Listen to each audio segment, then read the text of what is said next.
안녕하세요. 영화평론가 이동진입니다. 네, 오늘 저는 티빙 오리지널 시리즈 돼지의 왕에 관해서 여러분께 해설을 드리기 위해서 이 자리에 앉았습니다. 사실은 돼지의 왕이라는 그 TV 시리즈가 계획이 되고 있다는 얘기를 처음 들었을 때 기대하는 마음도 굉장히 컸지만 사실은 우려하는 마음이 조금 더 컸던 게 사실입니다. 왜냐하면 돼지의 왕의 원작을 제가 너무 좋아했기 때문인데요. 연상호 감독 자체가 굉장히 멋진 영화들을 극영화 그리고 또 애니메이션을 통틀어서 계속 만들고 있는데 그 중에서도 제가 가장 좋아하는 작품이 바로 지금까지도 돼지의 왕 그 애니메이션이었기 때문입니다. 근데 원작을 보신 분들이라면 잘 아시겠습니다만 그 돼지의 왕이라는 애니메이션 원작이 사실은 TV 시리즈로 더군다나 지금처럼 12부작으로 이렇게 만들기가 쉽지 않은 그런 어떤 내용을 갖고 있습니다. 일단 애니메이션이고요.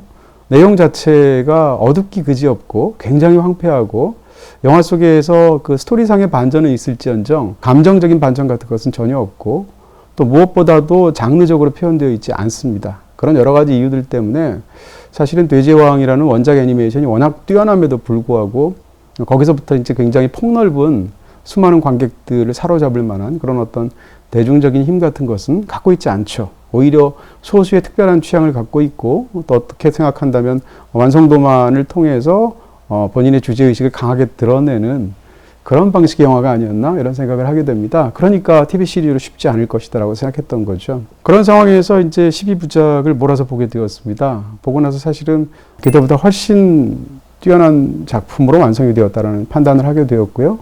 바로 그렇기 때문에 오늘 제가 이 자리에서 여러분들께 해설하고 싶다라는 마음을 가지게 되었습니다. 자, 일단 각색에 관해서 얘기를 안 할 수가 없을 것 같은데요. 이 시리즈의 각색은 대중적으로 아주 훌륭하게 옮긴 각색이다라는 개인적으로 생각을 갖게 됩니다. 몇 가지 근거를 들 수 있을 텐데요. 일단 원작은 모두 93분의 이야기를 갖고 있습니다. 그러니까 이것을 12부작으로 늘리기 위해서는 거의 10배, 12배 이런 정도의 이야기를 사실상 부피를 키워야 됩니다. 근데 원작이 애초에 부피가 크지 않은 그런 이야기라는 걸 감안하게 되면 이것을 12부작으로 부피를 키우는 과정에서 현저하게 밀도라든지 스피드가 떨어질 수밖에 없겠죠. 이것을 각색해서 올바르게 해내기 위해서는 사실은 빈 곳을 메워야 됩니다. 그 부분에서 이 영화가 선택한 것은 과거에서 있었던 일들은 가급적 원형 그대로 두고 현재에서 있었던 일들은 대폭 각색을 해서 새로운 이야기를 집어넣는다라는 방식을 쓴 것 같아요. 굉장히 좋은 선택이었다는 생각이 들고요. 결과적으로 이야기한다면 원작에서는 사실상 과거의 이야기가 굉장히 중요합니다. 그래서 그 과거의 이야기를 이기지 못한 이 두 친구가 그로부터 15년 뒤에 만나서 현재 벌이는 그 어떤 후일담에 관한 이야기 정도라면 지금 여러분이 보신 이 드라마 돼지의 왕 12부작에서는 과거 못지않게 현재 이야기가 굉장히 중요하고요. 어떻게 생각하면 과거의 유산을 어떻게 수정해서 현재에 완성시킬 것인가라는 것이 이 각색의 촉점이라는 측면에서 사실은 굉장히 큰 차이가 있겠다라고 얘기할 수 있습니다. 이를 통해서 현재 이야기를 늘려야 되니까 여러 가지 부분들이 있을 텐데 현재 이야기에서 중심을 이루게 되는 것은 결국 복수극의 형태를 이야기가 만들어내게 된 거고요. 그래서 경민이 원작에서는 15년 뒤지만 여기서는 20년 뒤인데요. 20년 뒤의 현재에서 어떤 거대한 계획을 세워서 과거의 처리가 이루지 못했던 일들을 저지르면서 그것을 완성해 가는 것이 전체적인 플롯의 굉장히 중요한 핵심을 이루게 되겠죠. 이런 것들은 사실은 원작에는 전혀 없었던 얘기니까요. 또 한 가지는 사실상 이 이야기를 끌어가는 두 사람이 종석하고 경민일 텐데 이 두 사람 사이에서 벌어지는 일들이 원작하고 굉장히 큰 차이가 있다. 이렇게 얘기할 수 있습니다. 특히 많이 각색된 것 중에 하나는 일단 경민 자체가 이 영화 속에서 모든 이야기를 관장하는 플롯을 이끌어가는 현재의 거대한 연쇄살인극을 벌이고 있다라는 것이 한 축이고요. 또 한 가지는 종석도 원작하고 굉장히 큰 차이가 있는데 원작에서는 대필 작가였었죠. 근데 이 영화에서는 굉장히 훌륭하게 수사를 하는 엘리트 형사로 설정을 바꾸었습니다. 그렇게 함으로 인해서 자연스럽게 과거의 이야기를 현재가 다룰 때 기본적으로 수사극의 속성이 미스터리가 굉장히 중요하죠. 왜냐하면 수사를 해서 감춰진 범죄를 캐낸다라는 것이 수사극의 속성이니까 바로 그런 상황에서 과거에 있었던 아주 중요한 어떤 일, 이 영화에 굉장한 반전이 되는 어떤 일이 있는데 그 일을 캐내가는 과정을 자연스럽게 수사극의 형태로 장르적으로 번안을 해냈다라는 것이죠. 이런 측면에서 본다면 이 영화에서는 이제 그 수사를 해나가는 과정 자체가 굉장히 중요하기도 할 거고요. 그런 과정에서 새로운 인물 하나를 또 굉장히 큰 인물 하나 만들어냈죠. 바로 최정환 씨가 연기했던 강 형사입니다. 강 형사는 원작에 존재하지도 않는 인물인데요. 이렇게 집어넣어서 기본적으로 이 모든 미스터리와 진실을 밝혀가는 과정을 수사극이라는 장르적인 형태로 아주 잘 바꿔냈기 때문에 기본적으로 이야기 굉장히 재밌게 다가가겠는데 대중영화로 성공한 게 아닌가라는 생각을 하게 됩니다. 이 드라마는 그러니까 각색의 핵심은 장르적으로 아주 훌륭하게 대중적으로 아주 파워풀하게 각색을 해냈다라는 것이 특색으로 저한테는 보이는 것이고요. 이 과정에서 수많은 인물들의 이야기들 다 살려내서 특히 현재의 연쇄살인극의 형태로 벌어지는데 범죄는 무척이나 끔찍하지만 이 범죄의 대상이 되는 사람들 자체가 사실은 영화에서 관객들 입장에서 본다면 굉장히 분노를 느끼는 그런 대상이라는 측면에서 일종의 어떤 장르적인 혹은 대중적인 주제로 봐도 마찬가지인 어떤 심리적인 쾌감 같은 것을 범죄극임에도 불구하고 관객들에게 선사하죠. 원작을 보고 나면 마음이 너무나 무거워지고 그것을 어찌할 수 없을 만큼 가라앉는 걸 느끼게 되는데 상대적으로 이 영화는 같은 주제를 또렷하게 실어내고 있음에도 불구하고 그것을 장르적으로 아주 재미있게 재미라는 말이 좀 그렇죠. 워낙 끔찍한 얘기지만 그럼에도 불구하고 흥미롭게 그것을 각색해서 풀어내고 있기 때문에 드라마를 보고 나서 미진함 같은 것은 거의 남지 않는 그런 대중적으로 파워풀한 각색이 되었다. 이렇게 말할 수 있겠습니다. 또 하나 시리즈 드라마로서 성공을 하게 되려면 사실은 연기도 무척이나 중요한 부분들이 있죠. 이 영화에는 우리가 믿고 보는 굉장히 대중적인 파워를 가진 김동욱 씨나 김성규 씨 같은 분들도 있고요. 또 최정환 씨도 마찬가지죠.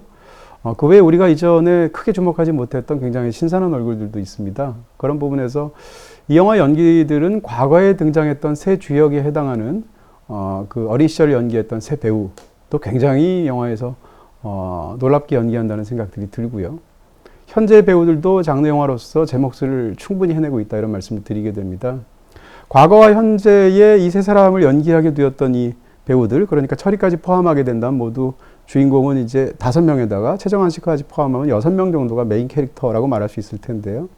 이 배우들이 아주 능숙한 연기로 사실은 그걸 끌어가기 때문에 우리가 감정적으로 충분히 동화되는 그런 연기들을 하고 있죠. 6사람 못지않게 영화 속에서 조연으로 등장한 사람들도 굉장히 인상적인 부분들이 있습니다. 대표적으로 극 중에 경민의 오른팔로 등장하게 되는 과거의 박반장이라고 불리웠던 박성진이라는 인물이 있는데요.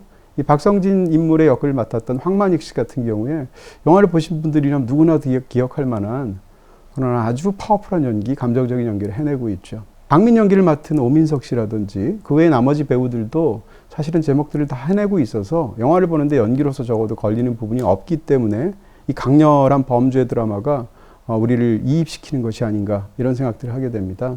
자, 지금부터는 이제 이 영화에 대해서 본격적으로 결말까지 포함해서 해설을 해보도록 하겠습니다.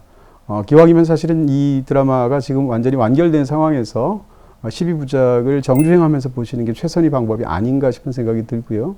그렇게 다 보신 다음에 이 해설 영상을 보시는 게 가장 본인의 감상, 그것을 확장시키는 어떤 하나의 괜찮은 방법 중에 하나가 되지 않을까 이렇게 여러분들에게 권해드립니다. 이 영화는 일단 구성을 보면서 제가 가장 그 대중적으로 놀란 부분 중에 하나는 6화를 보면서였습니다. 6화를 보고 있는데 그때까지 모든 이야기의 중심처럼 보이고 메인 빌런처럼 보였던 극 중에 등장하는 이 가해자의 어떤 핵심이라고 말할 수 있는 어떻게 보면 개들의 왕이라고 말할 수 있겠죠. 강민이라는 인물이 6화에서 죽어버립니다. 자살로 생을 마감하게 되지만 사실상 이제 복수를 당해서 죽는 것인데요. 그렇다면 이 영화의 그냥 이야기는 장르적으로만 본다면 20년 전에 중학교 2학년 때 겪었던 끔찍한 어떤 가해들 때문에 거기서 헤어나오지 못하는 삶을 살게 된 그런 피해자였던 사람들 중에 핵심이었던 경민이 벌이는 복수극이라고 만약에 이 얘기를 보게 된다면 12부작 중에서 6화에서 사실상 이야기가 끝나버리는 것입니다. 저는 이제 원작을 알고 있기 때문에 그 뒤의 이야기가 뭔지를 또 짐작할 수 있는 측면이 있겠지만 만약에 이 드라마를 처음 보시는 분이었다면 6화를 보고 나면 사실상 이야기가 거의 다 끝난 것처럼 보이는데 그렇다면 나머지 더 중요한 7화부터 12화까지는 무슨 이야기가 있을까라고 생각할 수 있겠죠. 그런데 6화에는 굉장히 중요한 인물이 등장합니다. 바로 철이가 등장하는데요. 그 전까지는 살짝 고개를 숙인 모습이라든지 야구공을 굴리고 바깥으로 쥐어서 나가는 모습이라든지 이런 식으로 아주 짧게만 궁금증을 불러일으키는 정도로만 묘사되었던 철이라는 인물이 6화에서 강민이라는 인물은 이제 결국은 죽음으로써 퇴장을 하게 되고요. 근데 그 6화에서 대신 철이라는 인물이 들어옴으로써 진짜 이야기는 그때부터 12화까지 펼쳐지게 되는 것이죠. 다시 말하면 이 영화의 이야기를 우리가 한번 다시 반추하게 되면 기본적으로는 가해자들에 대해서 피해자가 복수하는 한바탕의 일종의 연쇄살인극이라고 생각을 했지만 더 중요한 얘기는 그게 아니었다는 것이죠. 이 영화의 구성을 보면 전반부에서 굉장히 중요한 그러니까 두 주인공을 빼고 얘기하면 가장 중요한 인물로 보였던 것은 지금 말씀드렸던 강민입니다. 중반부에서 가장 중요한 인물로 드러나게 되는 것은 철이죠. 그리고 마지막 후반부가 되면 가장 감춰져 있는 이야기는 사실은 종석의 이야기 혹은 그것을 캐내려는 경민의 이야기가 됩니다. 이런 식으로 어떤 세 단계 구성을 이야기가 갖고 있고요. 이런 구성이 가능한 이유는 얼핏 보아서는 이 영화는 개들에 대해서 돼지들이 복수를 벌이는 영화의 어떤 비유법을 가져온다면 그런 이야기처럼 보였지만 사실은 돼지가 돼지들 사이에서 내분을 벌이는 이야기라고 볼 수 있습니다. 그러니까 이 전쟁은 바깥을 향한 전쟁이 아니라 내부를 향한 전쟁, 다시 말하면 내전에 해당한다라는 것이 사실상 이 이야기의 가장 탁월한 부분이 아닐까. 그게 우리를 계속 이 영화를 보고 나서 후련하면서도 다른 한편으로는 계속 골똘하게 그 의미를 비극적으로 곱씹게 만드는 그런 엔딩과 관련된 그런 착점이 아닐까라고 생각하게 되는 것이죠.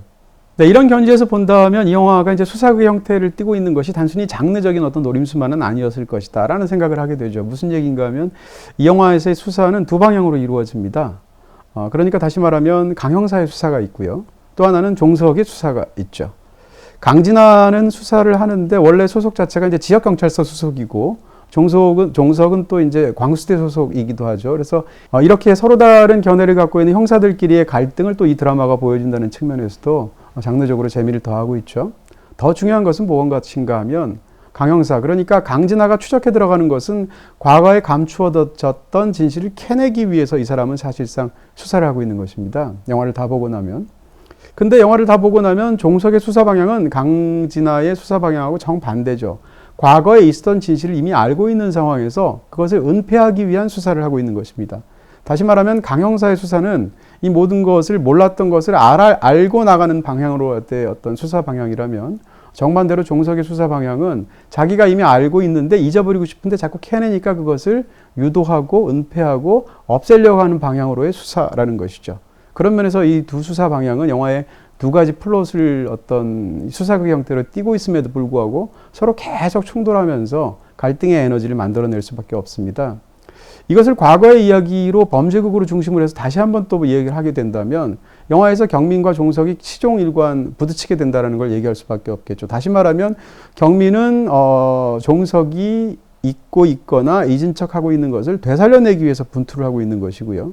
반대로 종석은 경민이 자꾸 끄집어내려는 자신의 환부를 없애버리거나 잊고 싶어서 행동하게 되는 것이죠. 그렇게 본다면 이 영화에서 표면적으로는 두 사람이 직접 만나거나 아니면 서로 어떤 이야기들을 논의해서 힘을 합치는 과정 같은 것은 전혀 안 나오지만 사실상 이 영화에서 강형사와 경민은 한 팀이라고 볼 수 있는 것이죠. 그리고 나서 그 반대편에는 종석이 있는 것입니다. 수사극이라는 어떤 장르의 형태 속에서 담겨 있는 것은 연쇄살인 복수극이죠. 그렇다면 경민의 이 거대한 복수극, 다시 말하면 1년 전에 창고에 갔다가 옛날 앨범을 우연히 보게 되면서 그 속에서 철이의 어떤 표정, 웃고 있었던 표정을 보면서 그때부터 사실은 범죄 계획을 세우게 된 거고요. 이 치밀한 경민이 그때부터 자기 어떤 잊혔던 아픔 같은 걸 떠올리게 되고 그렇게 해서 자신의 재력을 가지고 망해가던 회사인 택시회사를 인수해서 신석운수로 바꾸게 되죠. 그리고 신석운수라는 이름하에 사실상 자기와 뜻을 힘을 합칠 수 있는 그런 불행한 과거를 가진 사람들을 모으죠. 그렇게 해서 하나의 팀을 구성해서 복수하는 일련의 이야기들을 생각하게 됩니다. 이 영화에서 이제 경민이 꾸미는 복수극은 굉장히 치밀합니다. 그래서 거의 대부분 다 맞아뜯습니다. 하지만 영화 속에서는 딱 두 번 어긋나게 되는데요.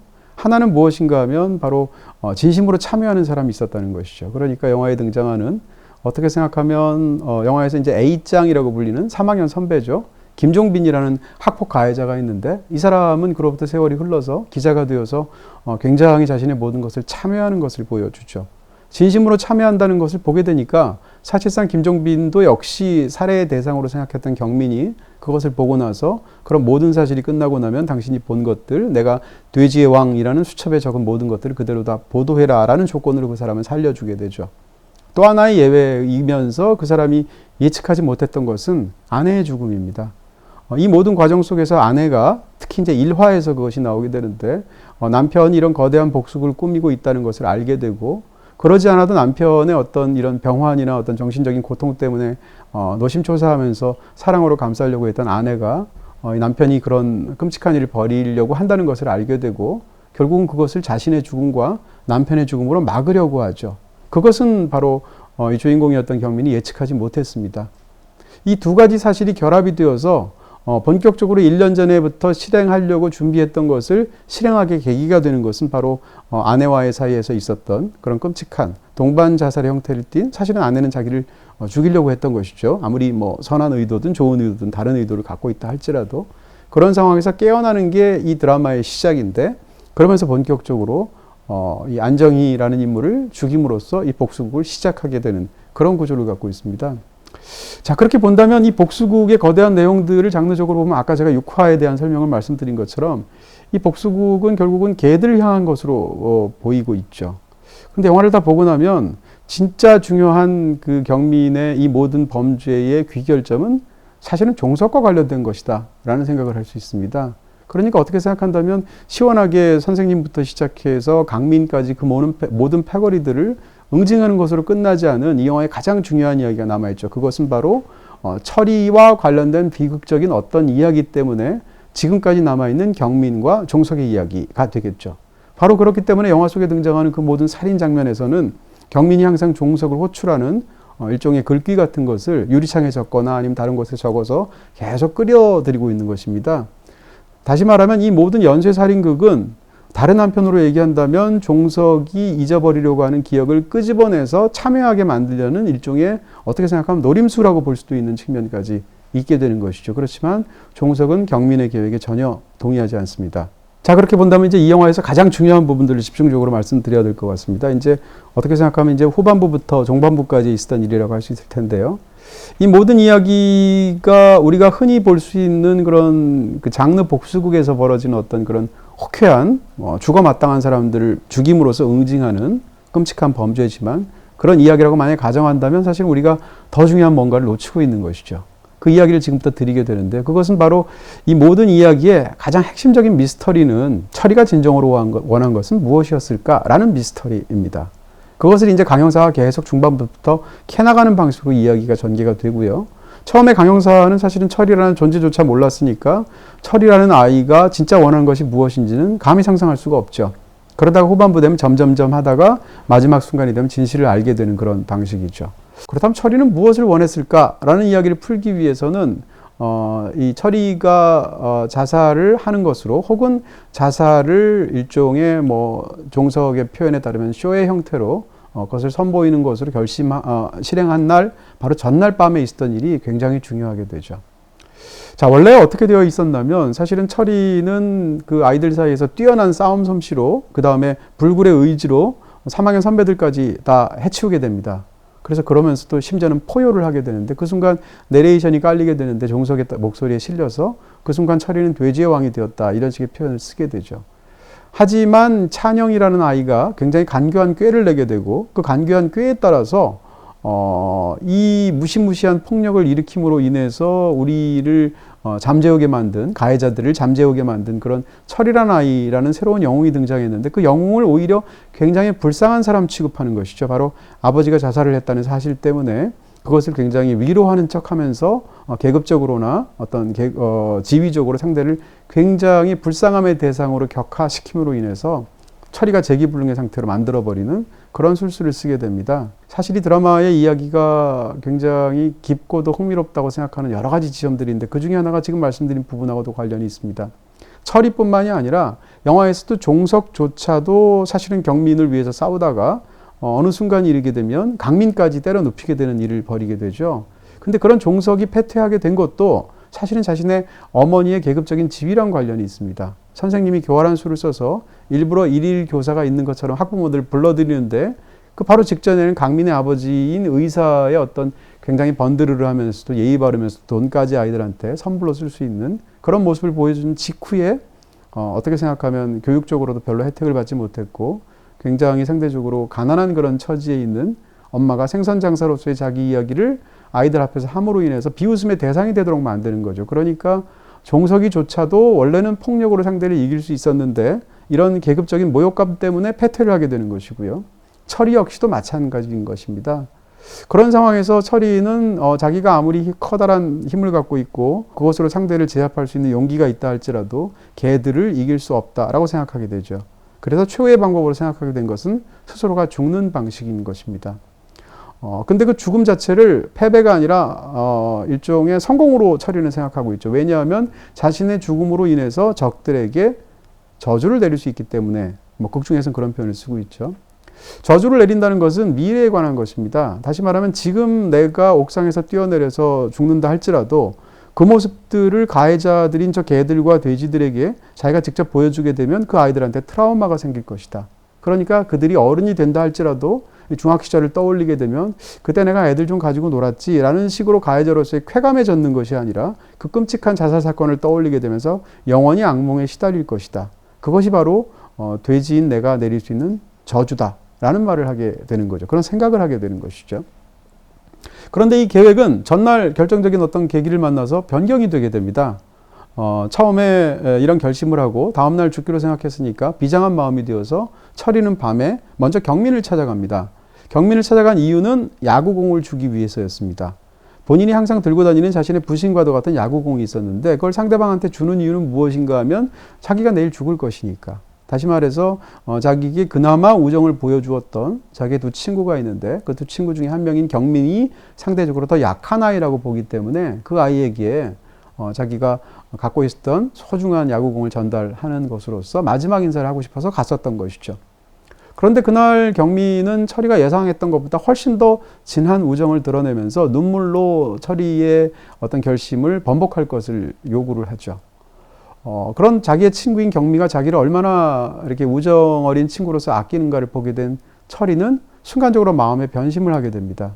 그렇게 해서 원래는 경민을 만나서 사실은 내가 죽을 거니까 너한테 야구공을 주는 거야 라는 식의 어떤 행동을 하려고 갔었던 것인데 정작 야구공을 주고 나서 돌이켜서 몇 걸음 가는 사이에 이렇게 소중한 우정을 보여준 친구를 두고 죽기는 싫다라고 생각을 하게 되죠. 그래서 고개를 돌리고 나서 마지막 순간에 던지는 말은 우리 어제 찍은 사진이 있잖아. 그 사진 한 장 뽑아서 나한테 줄래? 라고 얘기를 하고 떠나게 됩니다. 그 얘기를 들은 순간 경민은 그럼 저 친구가 자살하지 않으려는 결심으로 새롭게 마음을 고쳐먹은 건가? 라는 것을 눈치채게 되죠. 그리고 나서 철이는 경민에 이어서 종석을 찾아갑니다. 그리고 나서 계획이 변경되었다는 걸 말하죠. 계획은 언제 변경이 되었을까? 아까 말씀드린 대로 경민의 눈물 어린 우정을 보고 돌아서서 몇 걸음을 걷는 사이라고 말할 수 있겠죠. 그런 상황에서 종석한테 자신이 자살 계획 자체를 없애는 건 아니고 그것을 변종해서 표현에 따르면 일종의 쇼를 할 텐데 쇼만 해도 효과는 충분할 것이다. 적들의 간담이 서늘해서 그 이후로는 우리를 괴롭히지 못할 것이다 라고 얘기를 하게 되죠. 근데 왜 이런 부탁, 그러니까 내가 올라갔을 때 이렇게 소리를 질러서 사람들이 자기를 볼 수 있도록 주목하게 하는 어떤 행동을 해달라라는 부탁을 왜 경민이 아니라 종석한테 할까라는 생각들을 할 수 있을 텐데 그것은 이 철이 입장에서 경민보다 종석이 훨씬 더 강한 아이라고 생각했기 때문이죠. 근데 이전에 굉장히 중요한 복선이 있었습니다. 종석한테 철이가 예전에 무슨 말을 한 적이 있냐면 세상에서 나는 가장 싫은 것이 뭔가 하면 내가 약해지는 것이다 라고 말을 하면서 내가 만약에 약해지는 순간이 오게 되면 그때는 네가 나를 때려서 응징해라 라는 말을 종석한테 합니다. 그러면서 경민이는 그렇게 할 수 없을 것 같고 종석이 너라면 할 수 있을 것 같아 라고 말을 하는데 이 말은 훨씬 더 비극적인 형태로 다음날 실행이 되죠. 다시 말하면 이 친구인 철이에 대해서 진정한 우정을 느끼고 있는 것이 사실이죠. 종석의 입장에서도. 그럼에도 불구하고 종석이는 이 끔찍하게 가해를 받고 있는 그 상황에서 자기를 구출해줄 유일한 영웅이자 신으로까지 사실상 철이를 생각하고 있습니다. 근데 그 철이가 신이 되는 유일한 방법은 이 마지막 이야기 속에서는 자살하는 이야기인 거죠. 근데 정작 철이가 자기를 찾아와서 계획이 바뀌었다고 얘기를 하게 되니까 거기에 대해서 힐난을 하기 시작하고 거기다 더 철이는 사실은 나 약한 사람이야. 우리 아버지도 구하지 못하는 중학생일 뿐이야 라고 말을 하게 되는데 이 이야기는 아까 말씀드렸던 복선에 해당하는 그 이야기를 끄집어오죠. 다시 말하면 내가 약해지면 나를 응징하라 라고 했던 철이의 부탁입니다. 그러니까 철이의 약함을 받아들일 수 없게 된 종석은 어떻게 생각하면 철이의 부탁이라고 볼 수도 있고요. 어떻게 생각하면 자기 입장에서는 철이는 반드시 신이 되어야 하죠. 다른 말로 하면 돼지의 왕이 되어야 합니다. 그런데 본인 스스로가 약함을 드러내고 다시 돼지가 되려고 하는 것을 보는 순간 분노일 수도 있고요. 좌절일 수도 있겠죠. 그래서 그 순간 마음을 달리 먹고 물어보게 됩니다. 이 사실을 경민이 알고 있니? 라고요. 경민은 모르고 있죠. 모른다고 생각을 했죠. 심지어는 실제로 다음날 자살 사건에서 경민이 목격했다는 사실도 현재의 순간이 오기까지는 사실은 종석이 모르고 있죠. 그렇게 물어보는 이유는 뒤에서 떠밀려고 하는 생각을 전날 이미 했기 때문입니다. 이 모든 일들이 벌어지게 되고 그리고 나서 이런 생각을 꿈에도 하지 못했던 철이가 옥상 난간에 올라간 순간 종석이 다가서 뒤에서 밀게 되고 그것을 또 걱정이 되어서 따라 올라가게 된 경민이 뒤에서 보게 되는 이 영화에서 가장 중요하자 가장 끔찍한 사건이 그날 벌어지게 되는 것입니다. 자, 그러니까 결정적인 순간에 일어났던 일들을 이 영화가 사용하기는 가장 중요한 비유법을 사용해서 말하면 이렇게 말할 수 있을 것 같습니다. 영화는 이제 제목이 돼지의 왕이라는 표현을 쓰고 있고 가해자들을 개에 비유하고 있고 피해자들을 돼지에 비유하고 있죠. 자, 그런 상황 속에서 끊임없이 자기의 살을 뜯어서 바쳐야 되는 그런 비극적인 운명에 처한 계급적으로도 그렇고 물리적인 어떤 폭력의 피해라는 의미에서도 그렇죠. 그런 돼지들의 입장에서는 그러면 이 상황에서 벗어날 수 있는 혹은 선택할 수 있는 방법은 무엇일까를 비유적으로 설명할 수 있습니다. 몇 가지 초이스가 있을 텐데요. 그 중에 첫 번째는 그냥 돼지로서의 삶을 감수하고 칠목 속에서 굴종을 견디는 것이죠. 2년 정도가 지나면 고등학교로 진학할 테니까 그 사이에서 그들이 아무리 가혹한 폭력을 행사하더라도 그것을 묵묵히 웃으면서 견디면서 굴욕을 견디는 방식. 다시 말하면 돼지로 남아있는 방식이 있을 수 있습니다. 두 번째는 개가 되는 방식이 있을 수 있습니다. 그렇지만 현실적으로는 개가 되기가 어렵죠. 왜냐하면 타고난 부분들도 있고 영화 속에서 개와 돼지들이 명확하게 바뀐 상황에서 폭력으로 이긴다고 해서 돼지가 개가 될 수 없다는 사실은 철이가 이미 보여주었죠. 그런 상황에서 개가 될 수 있는 유일한 방법은 미래를 도모하는 방법밖에 없습니다. 다시 말하면 이 영화 속에서의 현재의 종석이 택한 방식인 것입니다. 종석은 나이가 들어서 굉장히 에이스 경찰이 되고 나쁜 놈들을 잡아들이고 이 모든 일 속에서 사실은 현재 상황에서는 개가 되어 있습니다. 이것은 어떻게 보면 철이의 꿈이기도 했죠. 철이가 마지막 순간에 마음을 바꿨을 때 종석이한테 무슨 얘기를 하게 되냐면 우리 종석아 나중에 어른이 되면 우리 서로 경찰이 되자. 그래서 지금은 우리가 힘이 없는 중학생이지만 그때는 힘이 생길 것이고 나쁜 놈들을 잡아서 집어넣는 그런 훌륭한 경찰이 되자 라고 철이가 말을 하죠. 어떻게 생각하면 철이의 이루지 못했던 꿈을 종석이는 이룬다고 볼 수 있을 것이고 현재 경찰이 되었기 때문에 더군다나 에이스 경찰이죠. 근데 그런 상황 속에서 이 종석이는 사실상 개가 되는 데 성공한 거죠. 왜냐하면 충분히 성공해서 그런 지위에 오르게 되니까. 다만 그것은 중학교 2학년에서는 불가능해집니다. 먼 미래에 가능한 일이 되는 것이죠. 그러니까 미래의 개가 되는 것을 선택하는 일이 두 번째 방법이 있을 수가 있겠습니다. 세 번째는 묘하게도 개돼지가 되는 방법이 있습니다. 이 표현들이 너무 과격한데 이게 드라마가 쓰고 있는 계속적인 방식이니까요. 드라마 속에서 개돼지인 인물이라고 말할 수 있는 것은 바로 박찬영입니다. 실제로 박찬영한테 마지막 복수를 욕조에서 할 때 격하게 경민이 욕을 하게 될 때 너는 개돼지다라는 직접적인 말을 하기도 하고요. 박찬영은 다크웹에서 수많은 돼지들을 거느리고 있는 일종의 가짜 돼지왕이라고 말할 수도 있습니다. 그런 비슷한 이야기를 역시 또 경민이 하게 되죠. 무엇보다도 박찬영이 현재에서 사용하고 있는 자기의 은밀한 닉네임은 도구박입니다. 그러니까 그 사람은 개가 되고 싶은 거죠. 닉네임에서조차 도구라는 말을 쓰고 있으니까. 그렇지만 현실적으로 그렇게 개들의 편에 붙어서 돼지들을 박해하고 있지만 결코 박찬영은 개가 될 수가 없습니다. 과거에도 그랬고 현재에도 그렇죠. 바로 그런 측면에서 이 양자 사이에 굉장히 기이한 잡종이라고 말할 수 있는 개돼지라는 세 번째 선택 역시 불가능한 선택이 됩니다. 자, 남는 선택은 무엇일까? 인간이 되는 방법이 있죠. 영화 속에서는 철이가 인간이 되는 방법이 있다고 말을 합니다. 그때 인간이 되는 방법은 칼을 사용하는 것입니다. 칼을 사용해서 인간은 원래 처음부터 전쟁을 일으키고 죽고 죽이는 것이 가장 인간다운 속성이다라는 위학적인 어떤 인간관을 보여주고 있고 그런 연장선상에서 칼을 사용해서 적을 제압하자. 다시 말하면 가해자들조차도 중학교 2학년 교실에서 칼을 사용해서 피해자들을 괴롭히지는 않죠. 근데 약한 피해자 입장에서 가해자에 맞서는 유일한 방식은 훨씬 더 강력한 무기를 사용하는 거죠. 그게 바로 훨씬 더 강력한 폭력이라고 할 수 있는 칼이라고 말할 수 있습니다. 그것이 역설적으로 인간이 되는 방식이다라고 말을 하는데 뒤집어서 이 영화의 또 다른 표현을 빈다면 인간이 되는 것은 곧 괴물이 되는 것이기도 하죠. 그래서 인간과 괴물이 되는 방식이 있는데 이것은 철이 스스로가 포기를 하게 됩니다. 그러고 나서 적을 칼로 위협을 하거나 칼로 찔러서 해치우는 것이 아니라 오히려 자기 스스로를 영화 속에서는 치사유전자라는 말까지 나오는데요. 자기가 자살을 해서 그 상황을 이겨내려고 하는 혹은 적에게 저주를 내리려고 하는 단계로 넘어가게 되는 것이죠. 그리고 마지막 방법이 있습니다. 그것은 돼지의 왕이 되는 것이죠. 그러니까 돼지의 왕은 어떻게 될 것인가? 영화에서의 돼지의 왕은 또 다른 영화에서의 표현을 빈다면 사실상 신이 되는 것입니다. 신이 되기 위해서 영화의 전제는 죽어야 한다는 것이고, 그 상황에서 사실은 종석이 영화 속에서 계속 집중적으로 예수의 십자가를 보는 것으로 영화에서는 은유되어 있기도 하죠. 죽은 다음에 신이 되었던, 원래 물론 예수님은 원래부터도 신인 것으로 기독교에서는 생각하고 있지만, 어찌되었건 십자가에서 죽고 났지만 죽지 않는 신으로서 영원히 살게 되었던 예수처럼 그 자리로 밀어넣음으로 인해서 돼지의 왕이 되게 하고 결과적으로 신이 되기 위해서 우리를 지켜주는 그런 사람으로 처리를 원하는 것이 바로 종석의 마음이었던 것이죠.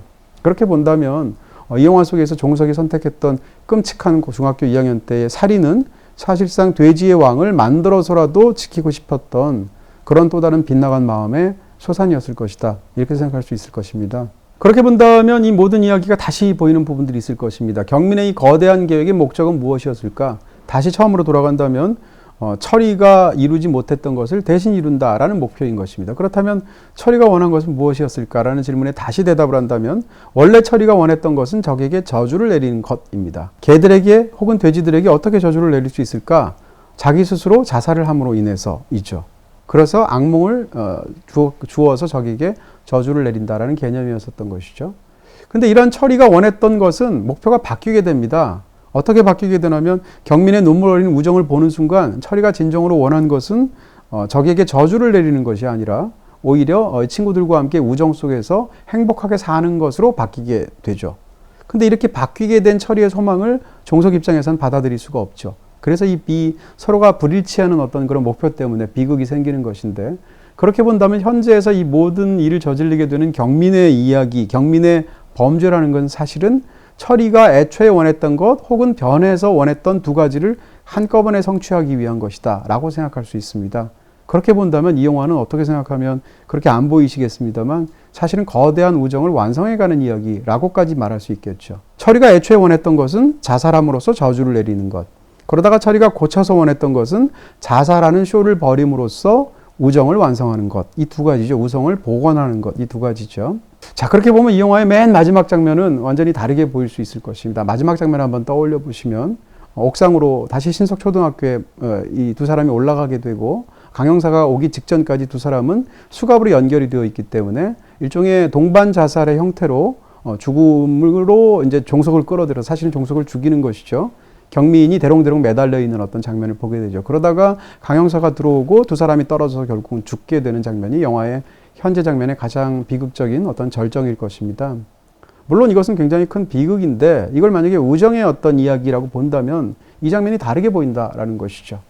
그러니까 과거의 세 사람은 굉장히 큰 우정을 나눈 그런 피해자끼리 어떤 지난 연대를 갖고 있는 아이들이었는데, 이 아이들이 자살할 것인가 혹은 그 중에 한 명이 자살하는 쇼를 벌일 것인가를 놓고 서로 다른 의견을 갖게 되어서 그 중에 한 명이 다른 한 명을 죽이게 된 어떤 비극적인 사건이 일어남으로써 이 세 사람 사이의 우정은 와해가 되고 깨어져 버립니다.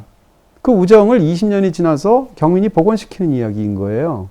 마지막 순간이 되면 그토록 두 사람은 사실은 계속 철이의 어떤 그런 피 흘리는 혹은 현재에 나타나는 환상 속에서 굉장히 고통을 받는데, 두 사람 다 사실상 그 환상을 보고 있는 영화의 유일한 그 두 사람이라는 유이한 두 사람이라는 그 사실을 생각하게 된다면 환상에 시달린다라는 설정 자체가 이 현재의 종석과 현재의 경민이 철이를 받아들이는 과정이라고 볼 수가 있겠죠. 영화는 그것을 굉장히 의미심장하게 마지막에 방점을 찍는데, 두 사람이 그렇게 수갑을 찬 채로 나란히 떨어져 죽으면 과거의 철이가 자기의 의지로 뛰어내려서 그 옆에 나란히 죽어있는 일종의 판타지에 가까운 그런 장면을 세 사람이 죽어져 있는 것을 부감으로 붙여주는 인상적인 쇼트로 그 장면을 설명하고 있습니다. 그렇게 세 사람이 나란히 누웠을 때 물론 목숨은 죽어서 끔찍한 비극이지만 이것을 우정의 이야기로 만약에 본다면 그 내적인 의미는 깨어졌던 우정을 복원해서 마침내 세 사람이 나란히 눕게 되는 이야기라고 볼 수가 있겠죠. 그렇게 본다면 이 영화의 모든 이야기 속에서는 어떻게 생각하면 자살로 보였던 세 번의 끔찍한 사건이 있었습니다. 근데 그 사건 중에서 원형이 되었던 것은 바로 철이었죠. 철이는 자살을 쇼를 벌이려고 난간에 올라갔는데 그것을 종석이 밀어서 살인을 하게 되고요. 그것을 바라보는 아이들 입장에서는 살인이 아니라 자살로 받아들이죠. 왜냐하면 밀었다는 것을 모르니까. 다시 말하면 영화 속에서 가장 핵심이 되었던 과거의 사건은 자살을 위장한 살인이었는데 그것을 사람들은 자살로 받아들이죠. 그렇게 생각하면 사실은 두 가지 사건이 더 떠오릅니다. 드라마의 첫 번째 사건 그리고 드라마의 마지막 사건입니다. 이 시리즈의 1화에서 제일 먼저 나오는 이야기는 무엇인가? 아내가 남편을 죽이고 자신은 자살하는 사건이죠. 근데 그것이 실패해서 남편이 살아나게 되죠. 그렇지만 사람들은 그것을 동반자살로 받아들이게 됩니다. 그렇지만 동반자살이 아니라 명백하게 말하면 다른 의도의 어떤 본인 나름의 선한 의도라 할지라도 남편을 죽이려고 하는데 자살로 위장했던 것이죠. 마지막 사건을 떠올려 보시게 되면 두 사람이 수갑을 찬 채로 위에서 떨어져 죽게 됩니다. 그런 상황에서 남들이 봤을 때는 두 사람이 수갑을 찬 채 같이 뛰어내려서 죽었다라고 볼 수도 있겠죠. 그렇지만 현실적으로는 수갑을 채워서 종석이를 함께 죽임으로 인해서 자기는 또 자살을 하고 그래서 동반자살로 보이게 만드는 경민의 생각하고 관련이 있겠죠. 그렇게 본다면 과거에 있었던 철이의 자살 사건, 현재의 시작과 끝에 있었던 두 번의 자살 사건은 사실상 구조가 같다 이렇게 말할 수가 있겠죠. 그렇게 보면 과거에 있었던 어찌할 수 없었던 비극 속에서 한 사람은 살인을 저지르고 한 사람은 피살되고 한 사람은 목격을 하면서 가졌던 거대한 어떤 끔찍한 비극이 이 마지막 순간에 이르러서 물론 비극의 형태이긴 하지만 해소가 되면서 이 세 명의 우정이 복원되는 것으로서 영화가 끝나는 것으로 우리가 받아들일 수도 있습니다. 그렇게 보면 이 영화의 에필로그도 이해가 되죠. 이 세 아이가 처음 친해지게 된 어떤 계기를 보여주는데 그 계기는 선생님이 보물찾기를 제안하게 되고 중학생이 되어서 무슨 보물찾기냐라고 투덜투덜하게 되는데 여럿이 함께 힘을 합쳐서 찾아야 된다는 전제가 있으니까 사실상 왕따 취급을 받고 있는 두 아이가 같이 팀을 할 사람을 고르다가 혼자 앉아있는 철이를 보게 되고 그러면서 철이를 끌어들이면서 벌어지는 이야기를 보여줍니다. 그래서 그때 결국은 이 아이들은 보물을 찾게 되는데 그 보물은 꽝이었던 것이죠. 꽝이어서 그 순간 그 벌칙에 따라서 꿀밤을 때리게 되는데 이것은 꽝이지만 꽝이 아닙니다. 다시 말하면 비유적으로 영화가 마지막으로 보여주는 것은 보물이야말로 그들이 찾은 것은 사실은 우정이라는 것이죠.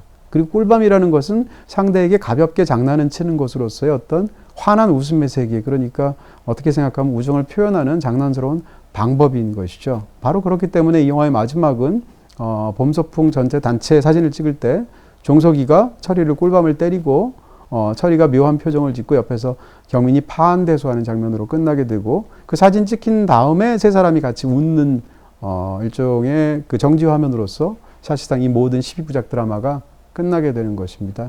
자, 어떻게 생각하면 그렇게 완성이라는 측면에서 보면 더 마음이 처연해지기도 하는데요. 어쨌건 이 영화 속에서의 두 가지 방식, 더군다나 마지막 순간에 철이를 대신해서 이루었던 것이 원래 사실은 철이는 과거에는 개들에게 저주를 내리기 위해서 이 모든 자살 사건을 벌이게 되는 건데 이 마지막 끝까지 오게 되면 사실은 운동장에서 목격했던 것은 개들이 아니라 바로 돼지들이었죠. 피해자들만 모아놨는데 그 피해자들조차 사실은 과거에 침묵했던 사람으로서 일종의 가해자다라고 영화는 보고 있는 것이고 그런 피해자들인 돼지들 앞에서 사실상 저주를 내리는 것으로서 마지막 사건이 현재에서 끝나게 되죠. 그런 면에서 마지막 순간에 약간 바뀌어서 철의 소망이 이루어지긴 하지만 이 드라마는 어떻게 생각하면 과거에 이루지 못했던 철이의 소망을 현재의 경민과 물론 내키지 않지만 결과적으로 따라 들어가게 된 종석에 의해서 두 사람이 실현함으로써 결국은 그 모든 것들을 완성하는 이야기라고 볼 수 있겠습니다. 자, 이렇게 짧지 않은 시간을 통해서 여러분께 돼지의 왕에 대해서 설명을 드렸고요. 시리즈 자체가 사실은 굉장히 영리하게 잘 만들어서 1편에서 2편, 2편에서 3편으로 넘어갈 때도 마찬가지이고 또 장면 안에서도 이 어떻게 생각하면 이런 그 미스터리로 끌고 가는 그런 드라마로서 굉장히 적절한 순간에 정보를 풀었다가 제공했다는 방식들을 능숙하게 사용하고 있는 그런 면들이 있기 때문에 여러분들이 더군다나 오늘 들으신 이야기와 관련해서 제가 드리는 말씀이 단 하나의 정답은 아니겠지만 그에 확장된 방식으로 이 영화를 한번 이야기들을 더 받아들여 보신다면 더욱 깊게 저마다의 돼지의 왕에 대한 어떤 생각들을 가질 수 있지 않을까? 이런 소망을 가져보게 됩니다. 마치도록 하겠습니다. 감사합니다.